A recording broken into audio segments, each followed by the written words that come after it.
Are you a series reader? Well, I read series, but not the ones with one story in, say, 5 books or so. I read series with one story, one book. So September is series September, and we read the whole of September series. Well, I must admit I am a bit of a smuggler because I don't think I manage to read one book in a series. But I wanted to talk to you about a series that I read earlier this year. Series September is the brainchild of Sarah at Sarah's Nightstand and Christie at Books and Jams. So let's talk series. Last year in December, some thereabouts, I was in a bookstore with a friend who was buying books for Christmas for his family. So I wandered around in the store and my eye was caught on this series, this book especially, Her Majesty the Queen Investigates. And as I really liked the cover design and on the book it says The Crown meets Miss Marple. So, the Crown crossed with Miss Marple, it says, and a clever whodunit. So I thought, well, that sounds like fun. And in my impulse buy, I bought the 3 volumes in this series. So, the first book, this was the second.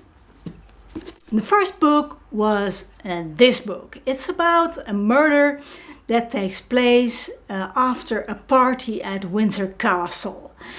And people stay over, so everybody gets a room, and in the morning they get breakfast and such things. And the morning after the party, a man is found murdered in his room. He is strangled with a necktie, hence the title, Windsor Knot.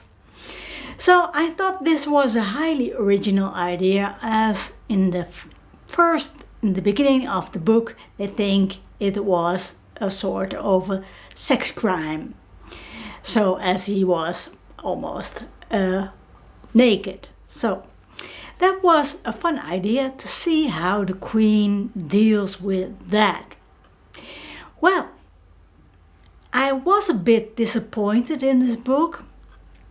I did review it earlier this year on my channel, so I won't go into detail about it, but my disappointment was mainly as the Queen doesn't do any sleuthing herself. I know it's highly unlikely that the Queen is really a detective and starts questioning people, but as it said, Miss Marple, I thought, well, she must do some sleuthing. But no, she lets the sleuthing do. The sleuthing is done by her assistant, Rosie.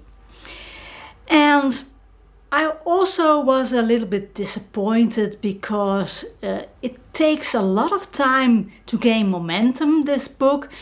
Like, say, 26 chapters before the investigation is well underway. So it's a lot of court things and talk about court and that sort of thing. So I was disappointed in that. The characters aren't really that developed as well.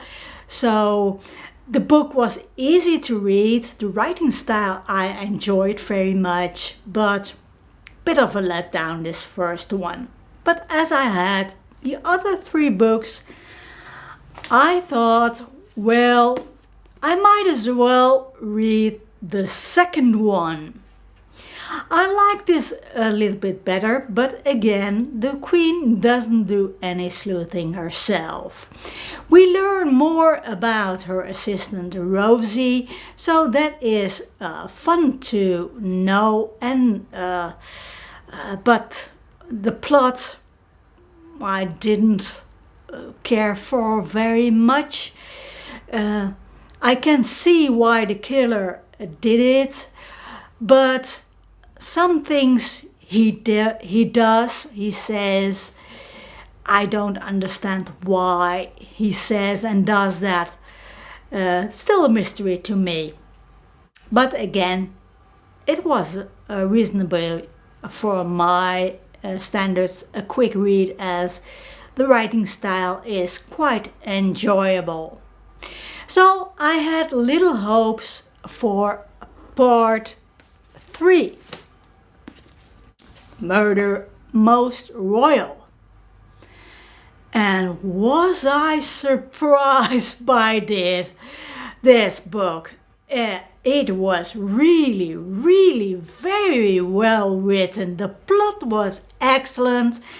The writing style, again, was enjoyable to read. The Queen does some sleuthing herself. I know it's unrealistic, but it is such fun. And it is really, there is also some humor in it. Not slapstick, but that's not the intention.